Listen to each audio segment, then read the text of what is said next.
كلام الله داوي نفوسنا لنحس في أعماقنا الإيمان. كم من فؤاد كالحجارة قسوة فإذا وعى القرآن حين.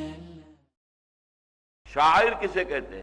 کوئی عقلی اور روحانی حقیقت ہے، اس کے لیے کوئی علامت مقرر کر دی جائے تو علامت کو دیکھتے ہی وہ شے یاد آ جائے گی. یہ شعیرہ ہے، اس کی جمع شاعر ہے. اللہ کی کتاب سب سے بڑا شعیرہ ہے، تو یہ شاعر اللہ ہے. اللہ کی کتاب سب سے بڑا شعیرہ ہے، بیت اللہ بہت بڑا شعیرہ ہے. لا تحلو، تحلو کا مطلب حلال نہ کر لو. اس کا کیا مطلب ہے؟ اس کی حرمت کو بٹا نہ لگاؤ. جو شاعر ہیں ان کی تعظیم، ان کی عزت ہو، اس کا احترام ہو، ان کی تعظیم کی جائے. تو لا تحلو شاعر اللہ، اللہ کے شاعر کی حرمت کو بٹا نہ لگاؤ، ان کے احترام کو بٹا نہ لگاؤ. ولا الشہر الحرام، کہ جو لوگ بیت الحرام کی طرف جا رہے ہیں ان سے تعرض نہ کیا جائے، قتل ان کو نہ چھیڑا جائے، نہ انہیں ستایا جائے، نہ ان کا مال لوٹا جائے. ولا الشہر الحرام ولا الہدی ولا القلائد، اور ہدی کے جانور جو لے جا رہے ہیں چڑھاوا چڑھانے کے لیے بیت اللہ پر، اللہ کے نام پر وہاں ذبح کرنے کے لیے، کہاں جا رہے ہیں؟ کیوں جا رہے ہیں؟ کسی دنیاوی سفر پر نہیں جا رہے، کسی کاروباری سفر پر نہیں جا رہے. اللہ تعالیٰ کا سب سے بڑا شعیرہ جو ہے بیت اللہ، اس کی زیارت کے لیے جا رہے ہیں. تو اس اعتبار سے ان کی بھی عزت، ان کے ساتھ بھلائی کے ساتھ پیش آنا لازم ہے. الیوم یئس الذین کفروا من دینکم فلا تخشوهم واخشونی، یہ بھی بہت اہم الفاظ ہیں. آج الیوم سے مراد کوئی ایک دن مقرر نہیں ہے، بلکہ اب صورت یہ ہو گئی ہے، یعنی صلح حدیبیہ کے بعد. کہ صلح حدیبیہ کا مطلب کیا تھا کہ قریش نے مسلمانوں کو تسلیم کر لیا. They are a power to reckon with. اب مسلمانوں کو ماننا پڑے گا. جب صلح آپ کرتے ہیں کسی سے تو گویا کہ آپ نے اسے تسلیم کیا ہے، وہ ایک پارٹی ہے، اور جب درمیان صلح ہو رہی ہے تو گویا کہ دو پارٹیز کے درمیان صلح ہو رہی ہے. اس سے پہلے وہ حضور کو تسلیم کرنے کو ہی تیار نہیں تھے، لیکن صلح حدیبیہ میں جب ایک صلح ہوئی ہے حضور سے تو گویا کہ انہوں نے تسلیم کر لیا کہ ہاں محمد صلی اللہ علیہ وسلم اور ان کے رفقاء رضی اللہ تعالی عنہم اجمعین، محمد الرسول اللہ والذین معہ، اب یہ ایک طاقت ہے، ان کو ماننا، تسلیم کرنا پڑ رہا ہے. تو فرمایا کہ اب صورت یہ ہو چکی ہے کہ کفار تمہارے دین سے مایوس ہو چکے ہیں. الیوم یئس الذین کفروا من دینکم، کس اعتبار سے مایوس ہو چکے ہیں؟ ایک تو اس اعتبار سے مایوس ہو چکے کہ ہم اس دین کو اب ختم نہیں کر سکتے. اب یہ ہمارے سطح سے، ہماری حدود سے باہر نکل چکا، ہمارے حد امکان سے باہر نکل چکا. اب اسے جو قوت حاصل ہو چکی ہے، جو تمکن حاصل ہو چکا ہے، اب کوئی امید نہیں ہے کسی ریموٹ انداز میں بھی کہ ہم اس دین کو ختم کر سکیں. یہ تو بڑھے گا، پھیلے گا، پھولے گا، پھلے گا. اور دوسرے یہ کہ ہم ان میں سے کسی کو بھی واپس نہیں کلیم کر سکتے. یہ بڑے پختہ ہیں، بڑے مضبوط ہیں، اپنے دین پر، اپنے ایمان پر یہ بہت مضبوطی کے ساتھ جمے ہوئے ہیں. لہذا ان میں سے کسی ایک کے بارے میں بھی توقع نہیں ہے کہ وہ واپس اپنے آبائی دین میں آئے گا. تو الیوم یئس الذین کفروا من دینکم. اچھا، اب ایسی حالت میں جب کوئی لوگ آ جاتے ہیں تو جھنجھلاہٹ میں ہو سکتا ہے کوئی قدم اٹھائیں. یہ جھنجھلاہٹ جو ہے یہ بھی انسان سے، عقل سے ماوراء کوئی قدم اٹھوا دیتی ہے. تو فرمایا یہ جھنجھلاہٹ ان کی شاید کو ظاہر ہو جائے، لیکن گھبراؤ نہیں. فلا تخشوہم واخشونی، تو تم ان سے اب نہ ڈرو بالکل، اب ان کا خوف دل سے نکال دو. وہ مایوس ہو چکے ہیں اس سے کہ وہ اسلام کا راستہ روک سکیں گے، اور مایوس ہو چکے ہیں اس سے کہ وہ کسی مسلمان کو واپس اپنے آبائی دین میں لے جا سکیں گے. فلا تخشوہم واخشونی، ہاں کوئی جھنجھلاہٹ میں ان کی طرف سے کوئی اقدام ہو تو ڈرو نہیں، مت خوف کھاؤ ان سے، نہیں، خوف کھاؤ میرا. الیوم اکملت لکم دینکم. اب یہاں پر بھی الیوم سے مراد کوئی خاص دن نہیں ہے. اکثر چونکہ روایات میں یہ بات آ گئی ہے کہ یہ حجۃ الوداع کے موقع پر یہ آیت نازل ہوئی ہے، کیونکہ دین کامل ہو گیا تھا اور حضور صلی اللہ علیہ وسلم کی گویا کہ اب رحلت کا عمل شروع ہو رہا تھا. حج کے فوراً بعد سے آپ کی بیماری شروع ہوئی ہے، اور آپ کو معلوم ہے کہ اس کے بعد 80 دن غالباً حضور اس دنیا میں رہے ہیں بقید حیات دنیاوی، اور اس کے بعد اللہم فی الرفیق الاعلیٰ، رفیق اعلیٰ کی طرف راجعت فرمائی ہے. تو اس اعتبار سے الیوم اس اعتبار سے تو بڑی مناسبت ہے کہ عین حجۃ الوداع کے موقع پر یہ آیت نازل ہوئی ہو، اسی طرح مشہور بھی ہو گئی ہے۔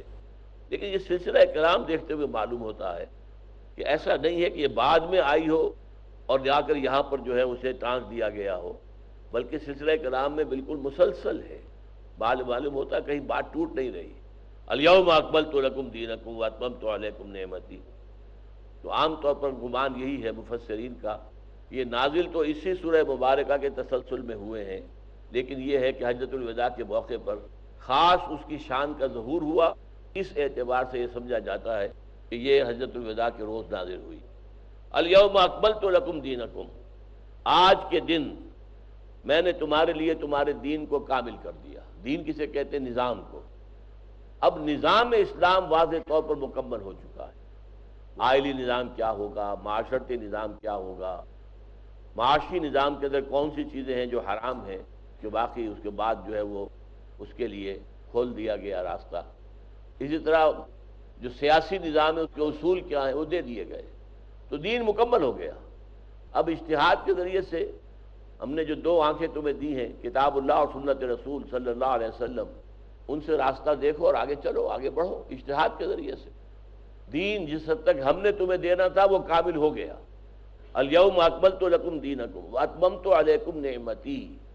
اب نعمت کس کو کہا گیا؟ اتمام کر دیا گیا تم پر اپنی نعمت کا، اتمام ہم نے کر دیا۔ اتممت علیکم نعمتی، نعمت ہے ہدایت۔ یہ میں نے بارہا بیان کیا ہے کہ نعمت ایک ہی شے ہے اور وہ ہدایت ہے، دنیا کی کوئی چیز نعمت نہیں ہے۔ صحت آپ کہیں گے نعمت ہے، نعمت نہیں ہے۔ اگر صحت کے ساتھ آپ برے کام کر رہے ہیں، اگر صحت کی وجہ سے آپ کسی پر ظلم کر رہے ہیں، آپ چونکہ صحت مند ہیں، طاقتور ہیں، تو کسی غریب کے اوپر آپ ظلم کر رہے ہیں، تو یہ صحت آپ کے لیے نعمت نہیں ہوئی، زحمت ثابت ہو گئی، یہ تو عذاب کا دیباچہ بن گئی۔ اس کی وجہ سے آپ نے گناہ کمایا، لہذا یہ نعمت نہیں ہے۔ اولاد نعمت ہے، لیکن اولاد اگر غلط راستے پر چل پڑی ہے اور وہ آپ کے لیے بھی سوہار روح بن گئی ہے بڑھاپے کے اندر، یا یہ کہ وہ بعد میں بھی آپ کے بعد جو ہے لوگ ان کو دیکھ کر وہ آپ کا نام بھی برائی سے لیتی ہے، فلاں کی اولاد ہے، فلاں کی نسل ہے، تو وہ نعمت نہیں ہے، وہ تو زحمت ہے۔ لہذا نعمت وہی شے ہے جس کے ساتھ ہدایت ہو، تو وہ ایک اصل نعمت ہدایت ہے۔ جس شے کے ساتھ یہ ہدایت مل گئی، لگ گئی، جڑ گئی، تو وہ شے نعمت ہو گئی۔ اگر صحت ہے اور ہدایت بھی ہے تو صحت بھی نعمت ہے، اولاد ہے اور ہدایت بھی ہے تو اولاد بھی نعمت ہے۔ اسی طریقے سے آپ اس کو اگر عمر اللہ بڑھا رہا ہے لیکن اس کے ساتھ ہدایت موجود ہے تو یہ بھی ایک نعمت ہے۔ اس میں آپ اپنے گناہوں کی جو ہے کوئی تلافی کر سکیں گے، کچھ تلافی بافات کر سکیں گے، اگر غلطیاں ہوئی ہیں ان کے اللہ تعالیٰ سے مغفرت طلب کر سکیں گے۔ لہذا عمر جو ہے اپنی جگہ پر وہ نعمت ہے، بشرطے کہ نعمت ہدایت موجود ہو۔ تو ہدایت تم پر کامل ہو گئی، یعنی قرآن مجید جو ہے اس کے بھی تکمیل ہو گئی۔ اتممت علیکم نعمتی ورضیت لکم الاسلام دینا، اور تمہارے لیے اب راضی ہو گیا ہوں میں کہ اسلام ہی دین ہے ہمیشہ کے لیے۔ یہ دین اللہ تعالیٰ کی طرف سے ایکنالجڈ ہے، اللہ نے اس کو پسند کر لیا ہے، اللہ تعالیٰ کی طرف سے اس پر مہر تصدیق ثبت ہو گئی ہے۔ فمن اضطر فی مخمصۃ غیر متجانف لإثم فإن اللہ غفور رحیم۔ اب چونکہ آیا تھا حرمت علیکم المیتۃ والدم ولحم الخنزیر، وہ جو طویل آیت آئی تھی، اب اس میں ایک استثناء بیان کیا جا رہا ہے۔ یہ ہر جگہ آیا، سورہ انعام میں بھی آیا ہے، سورہ بقرہ میں بھی آیا ہے۔ اگر کوئی شخص اضطرار کی حالت میں آ جائے، اضطرار ضرر سے بنا ہے، ضرر میں باب افتعال ہوگا، تو اضطراب جو ہے وہ اضطرار یہ تے کی بجائے ضاد کی مناسبت سے طا ہو گیا، اضطرار۔ اضطرار یہ ہے کہ بہت تکلیف ہے، بہت ضرر ہے، آدمی کو مرنے کا اندیشہ ہے، کھانے کو کچھ نہیں ہے سوائے مردار کے، کھانے کو کچھ نہیں ہے سوائے سور کے گوشت کے، کھانے کے لیے کچھ نہیں ہے سوائے کسی اور ایسی چیز کے جو حرام ہے فی نفسہ ہی، تو تمہیں اس کے لیے اجازت ہے غیر متجانف لإثم، لیکن ایک شرط ہے اس میں کہ گناہ کی طرف رجحان نہ ہو، اپنا دلی میلان نہ ہو، واقعی مجبوری ہو، واقعی جان پر بن گئی ہو، اور واقعی انسان جو ہے اندیشہ محسوس کر رہا ہو کہ اگر میں حرام میں سے کوئی چیز نہیں کھاؤں گا میری زندگی کا سلسلہ ختم ہو جائے گا۔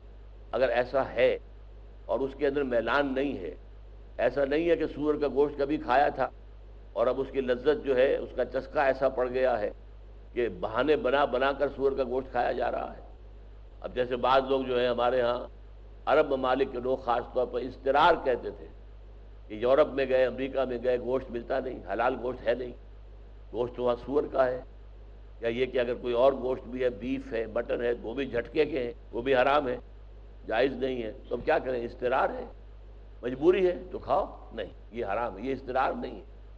وہاں پر آپ کو اور چیزیں ملتی ہیں، انڈے ملتے ہیں، انڈے تل تل کر کھائیں، پروٹین آپ کو مل جائے گی، دالیں ملتی ہیں، اور دالوں کو کہا گیا ہے میڈیکل ٹرم میں کہ یہ پور مینز میٹ ہے، دالوں کے اندر بھی وہ پروٹین موجود ہے کہ جو گوشت کے ذریعے سے ہمیں حاصل ہوتی ہیں، اور سبزیاں ہیں، ترکاریاں ہیں، ساری چیزیں موجود ہیں۔ گوشت کھانا کوئی فرض نہیں ہے، گوشت کھانا زندہ رہنے کے لیے لازم نہیں ہے، لہذا اسے اضطرار نہیں کہیں گے۔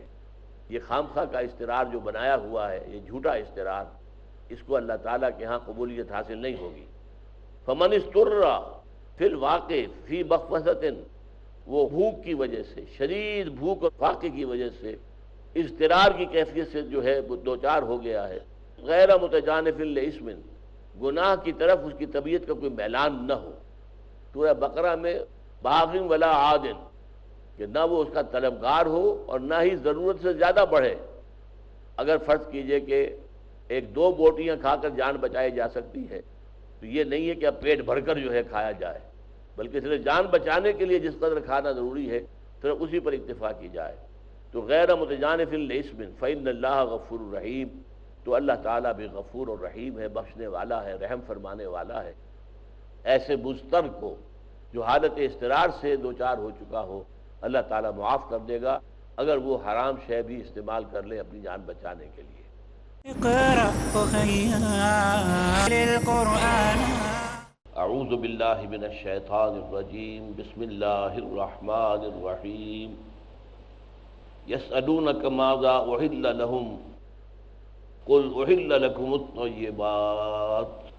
سورہ مائدہ کی جو ہم نے آیات 3 پڑھی ہیں، ان میں بہت سی چیزوں کے بارے میں وضاحت ہوئی ہے کہ ان کا کھانا حرام ہے۔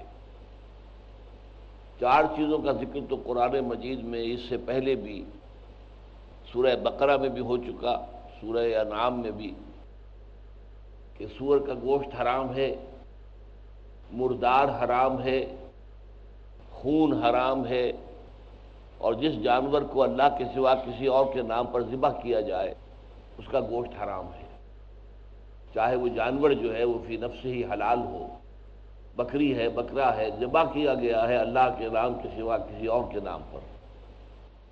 تو ان چیزوں کا تو قرآن مجید میں 2 مرتبہ پہلے بیان ہو چکا، تیسری مرتبہ یہاں بھی آیا۔ اس کے علاوہ یہاں پر 2 چیزوں کا اور اضافہ کیا گیا۔ ایک یہ کہ مردار میں 4 چیزیں اور شامل ہیں۔ کوئی جانور ہے جو گلا گھٹنے سے مر گیا ہے، بعض اوقات آپ نے دیکھا ہوگا کوئی بکری ہے بندھی ہوئی ہے کسی رسی کے ساتھ، تو ایسا الجھتی ہے اس کے اندر کہ جتنے ہاتھ پاؤں مارتی ہے نکلنے کے لیے وہ اور اس کی گردن کے گرد جو ہے وہ اس کی بندش سخت ہوتی جاتی ہے اور وہ ہلاک ہو جاتی ہے۔ تو گلا گھٹنے سے مر جانے والا جانور بھی حرام ہو گیا، مردار کی ایک شکل یہ بھی ہے۔ اسی طریقے سے کوئی چوٹ لگی جانور کو جو ہے ہلاک ہو گیا، وہ بھی حرام ہے۔ اوپر سے گر کر کوئی جانور مر گیا، وہ بھی حرام ہے۔ اسی طرح کسی اور جانور نے اسے سینگ مارا اور سینگ لگنے سے وہ مر گیا، وہ بھی حرام ہے۔ تو گویا کہ مردار کی مزید تفصیل جو ہے وہ ان آیات میں آ گئی۔ نمبر 2 جو کہا گیا تھا کہ وہ جانور اس کا گوشت حرام ہے جو اللہ کے سوا کسی اور کے نام پر ذبح کیا جائے، اس میں اضافہ کیا گیا کہ کسی استھان پر کسی بزرگ کی قبر کے پاس لے جا کر جانور ذبح کیا جائے تو چاہے نام اللہ کا لیا گیا ہو لیکن اس جانور کا گوشت بھی حرام ہے، اس لیے کہ وہاں کیوں لے جایا گیا؟ صاحب قبر سے تقرب کے لیے، گویا کہ تقرب جو ہے وہ صاحب قبر کا مطلوب ہے، اللہ کا نہیں ہے، لہذا چاہے نام اللہ ہی کا لیا ہو لیکن آپ نے ذبح کیا ہے جا کر کسی مزار پر یا اس زمانے میں بتوں کے استھان پر تو وہ بھی حرام ہے۔ اب اس پس منظر میں سوال آ رہا ہے کہ ہمیں یہ بتایا جائے کہ حلال کیا کیا ہے۔ یسألونک ماذا احل لہم، اے نبی یہ آپ سے پوچھتے ہیں کہ حلال کیا کیا گیا ہمارے لیے، حرام کے تو آپ نے تفصیل بتا دی۔ قل احل لکم الطیبات، اے نبی آپ فرما دیجئے کہ تمام پاکیزہ چیزیں حلال کر دی گئی۔ اب یہاں پر ایک بڑا اصولی مسئلہ ہے جو سمجھ لینے کا ہے۔ عام طور پر مذہبی مزاج اور سابقہ مذاہب کے اندر شکل یہ تھی کہ جو چیز ثابت نہ ہو کہ حلال ہے وہ حرام ہے۔ اس سے کیا ہوا کہ حلال کا دائرہ بہت کم ہو گیا اور حرام کا دائرہ بڑھ گیا۔ مثبت طور پر کوئی شے ثابت نہیں کی جا سکتی کہ حلال ہے تو وہ حرام ہے۔ اسلام نے اس کے برعکس قاعدہ دیا ہے، جس شے کی حرمت ثابت نہ ہو وہ حلال ہے، لہذا حرام کا دائرہ محدود ہو گیا اور حلال کا دائرہ جو ہے وسیع ہو گیا۔ تو تمام پاکیزہ چیزیں تمہارے لیے حلال ہیں۔ اب پاکیزہ چیزوں میں کیا کیا شمار ہوگا؟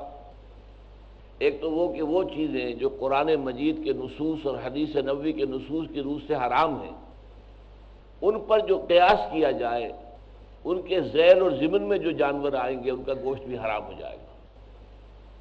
دوسرے یہ کہ ایک عام نارمل انسان، اس کے اگر طبیعت اباح کرتی ہے کسی چیز سے، ایک انسان نفاست پسند انسان ہے، اسے کسی گندی چیز سے گھن آتی ہے، تو وہ چیزیں بھی حرام ہوں گی کہ جن چیزوں کے لیے طبیعت کے اندر جو ہے اباح پیدا ہو جائے اور جن سے انسان کو گھن آتی ہے۔ ان دو چیزوں کے علاوہ باقی تمام چیزیں کھانے پینے کی جو ہیں وہ جائز ہیں، حلال ہیں۔ اب اس میں خاص طور پر اب مسئلہ آ رہا ہے شکار کرنے کا جانوروں کے ذریعے سے۔ ہمارے لیے تو یہ بحث اتنی اہم نہیں رہی، اس لیے کہ آج کل اس کا رواج بہت کم ہے۔ عرب میں اس کا رواج چونکہ بہت تھا، وہاں کوئی زراعت نہیں تھی، کوئی نباتات نہیں تھے، تو ان کی جو سورس تھی غذا کی وہ صرف گوشت تھا۔ اس گوشت کے ذریعے سے، یا پھر یہ ہے کہ اونٹ کا، یہ بھیڑ بکری کا دودھ ہے، اونٹ کا اور بھیڑ بکری کا جو ہے وہ گوشت ہے، بس یہی ان کے لیے ذریعہ تھا معاش کا، کھانے کا، خوراک کا۔ اب اس کے علاوہ وہ کیا کرتے تھے؟ شکار کرتے تھے۔ اب صحرا کے اندر جانور تو ہوتے ہیں، خرگوش ہوتے ہیں، گوہ ان کہاں کا ایک جانور ہے، اسی طریقے سے کہیں ہرن ہو، نیل گائے ہو، تو جانور ہوتے ہیں، انہیں شکار کرنا، اور یہ وہاں کا ایک بہت بڑا ذریعہ تھا خوراک حاصل کرنے کا۔ آج کل تو یہ ہے کہ شکار کرنا جو ہے وہ ایک فن کے طور پر، ایک کھیل کے طور پر، ایک دلچسپی کے طور پر، ایک ہابی کے طور پر بھی ہوتا ہے، لیکن وہاں اصل میں شکار کا مقصد یہ نہیں ہوتا تھا۔ شکار سے مطلوب اور مقصود کیا تھا؟ غذا حاصل کرنا، اور اس کے لیے ذریعے کیا تھے؟ ان کے پاس بندوقیں تو نہیں تھیں جن سے کہ شکار کریں، تیر اگرچہ موجود تھے، لیکن تیر کا بھی معاملہ یہ ہے کہ ذرا سا اگر وہ ہدف سے ہٹ گیا تو بیکار ہو گیا، جانور بھاگ جائے گا۔ صحیح نشانے پر اس کا لگنا آسان کام تو نہیں ہے، کیونکہ تیر کو تو چلتی ہوئی ہوا بھی موڑ سکتی ہے۔ تو ان کے پاس جو ذریعہ تھا بہت اہم، وہ جانور سدھائے جاتے تھے۔ کتے ہیں، یہ تو ہمارے معاشرے میں بھی ہے، کتوں کو سدھایا جاتا ہے کہ وہ شکار کریں۔ اسی طریقے سے وہ چیتے رکھتے تھے اور چیتوں کو سدھاتے تھے کہ وہ بھی شکار پکڑ کر دے۔ تو یہ دو چیزیں، اسی طرح جانوروں میں سے باز اور شکرا، انہیں رکھتے تھے، ان کے ذریعے سے شکار کرتے تھے۔ تو ان کے شکار کے ضمن میں اب سوال پیدا ہوتا تھا کہ اس کی حلت و حرمت کیا ہوگی۔ آپ نے کتا چھوڑا کسی شکار پر، اس کتے نے جا کر اسے پکڑا اور کھا بھی لیا اس میں سے کچھ، تو اب آیا وہ جائز رہے گا یا ناجائز ہو جائے گا؟ اچھا، آپ نے کوئی شکار کے اوپر کسی چیتے کو چھوڑا یا باز کو یا شکرے کو چھوڑا، اور اس نے شکار جو کیا وہ آپ کے وہاں پہنچنے سے پہلے شکار مر گیا، تو جائز ہوگا یا حرام ہوگا؟ یہ بہت سے سوالات تھے جن کا جواب اب یہاں دیا جا رہا ہے۔ یسألونک ماذا احل لہم قل احل لکم الطیبات وما علمتم من الجوارح مکلبین تعلمونہن مما علمکم اللہ، اور جو تم سکھاتے ہو شکاری جانوروں کو، انہیں دوڑانے کے لیے، شکار حاصل کرنے کے لیے، اور تم انہیں سکھاتے ہو اس میں سے جو اللہ نے تمہیں سکھایا، یعنی سدھانا، کتے کو سدھایا جائے، یہ نہ ہو کہ وہ جا کر شکار پکڑے تو وہ اپنا شکار سمجھ کر خود ہی اس کو کھانا شروع کر دے، یا اس طرح چیتے کو سدھایا جائے جو شکار کو پکڑ کر روکے رکھے، اسی طرح باز کو یا شکرے کو سدھایا جائے کہ وہ جانور جو بھی اس نے پرندہ کو پکڑا ہے اسے روکے رکھے اپنے پاس، اسے کھانا شروع نہ کر دے۔ تو یہ جو تمہیں اللہ نے تعلیم دی ہے، تمہارے اندر جو صلاحیت رکھی ہے کہ تم جانوروں کو سدھا لیتے ہو، تو اس کی وجہ سے اللہ تعالیٰ نے تمہارے اندر یہ رزق کا یہ ایک ذریعہ پیدا کر دیا ہے۔ وما علمتم من الجوارح، جوارح جمع ہے جارحہ، جرح کہتے ہیں کسی کو زخم لگا دینا، والجروحات قصاص، زخموں کا بھی بدلہ ہوتا ہے۔